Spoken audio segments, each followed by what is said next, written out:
I'm spiritual but not religious. SBNR is vastly outstripped by I'm religious but not spiritual as an accurate description of people in today's world. In our last Saturdays in the Psalms, we noted how almost 20% of Americans now describe themselves as SBNR. Well, if the social media comments about the illness that shall not be named without risking censorship are any indicator, it appears that about 100% of Americans are very religious. About one half said, trust the Lord, and the other half said, trust science, which is why we should doubt most of those who are filtering the information about the Lord or science.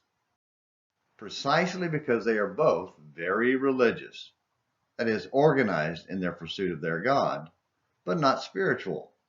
One side has turned the Bible into a self-glorification guidebook.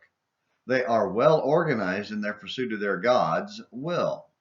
Their God, small g, of course, is themselves. The other side has deified science. Follow the science has become their worship phrase. Of course, they only follow the science that comports with their own thinking. In other words, their God is themselves.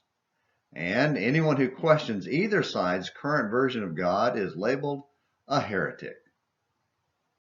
Psalm 5 is a beautiful passage from the heart of a man who is both spiritual and religious. As we noted last Saturday, David organized his worship and praise of God. He arranged it in a regular order, morning prayer, verse 3, to honor the eternal God rather than himself in a mere mockery of God. David sought God's leading in verse 8 because he knew God's nature and man's. David knew God does not accept wicked people who are filled with pride, iniquity, and deceit, verses 4 through 6. He also knew men in general are unreliable, dangerously misleading rebels who will be condemned by God, verses 9 and 10. Which is why we should always question what they say, no matter who they are. Thankfully, David also knew God hears the prayers of honest seekers, verses 1 through 3. He is kind to those who approach him in reverence, verses 7 and 8. And listen to his conclusion in verses 11 and 12. But let all who take refuge in you be glad. Let them ever sing for joy.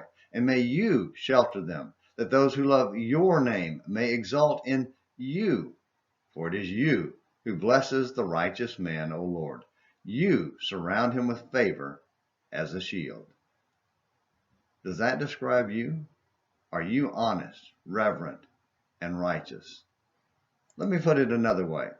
Do you worship God or yourself? Are you religious and spiritual, or just religious? Thank you for watching today's Saturdays in the Psalms on Morning Minutes in the Bible. Until tomorrow, this is James McClenny helping you have a great day.